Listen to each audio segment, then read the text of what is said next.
So the other day, I see a clip from a news show where one of the Epstein survivors is talking about the release of the recent 3 million pages of the Epstein file, and she looked like she was on the verge of tears, and it was kind of drew me in. And it was only then that I realized that the Justice Department had revealed and did not redact the names, the contact information, including nude photos of these young women and girls that have been assaulted and raped by some of the most powerful men in our world. And I sat there first in disbelief, which then turned into outrage. And so you may ask, for someone like me that works with best self and belonging in workplaces, why am I taking time to talk about this? Because we all need to wake up.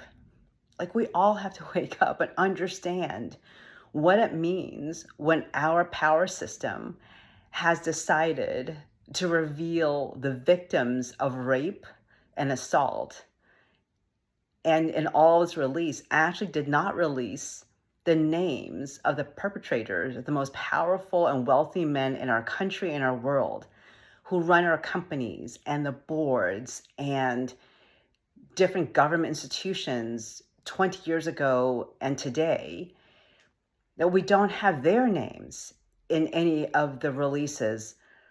But we now have these women whose lives are turned upside down, including the Jane Does that never ever want to be part of this particular situation. And it really made me think twice about what is going on with our institutions in general. The people who are our leaders today that are staying so quiet at the expense of these young women, now women potentially mothers and partners, completely dragged into this unbelievably ugly and disrespectful situation. And so I've chosen to speak because I must.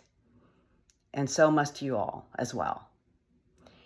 I do want you to imagine what a power system would have been had the release actually included the names of all the powerful, wealthy men that run this country, our corporations, our institutions, whether for-profit, nonprofit, our governments.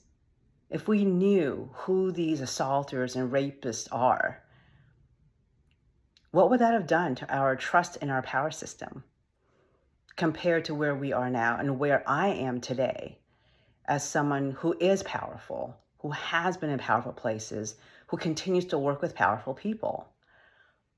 It just gives me pause. Why this has happened in the way that it has happened, what it could have been, and what it isn't. And for us to take a moment to actually sit with, what does it mean given what has happened? And what must we all call for so we can all have trust in anybody in power in our country and our world? I leave you with that.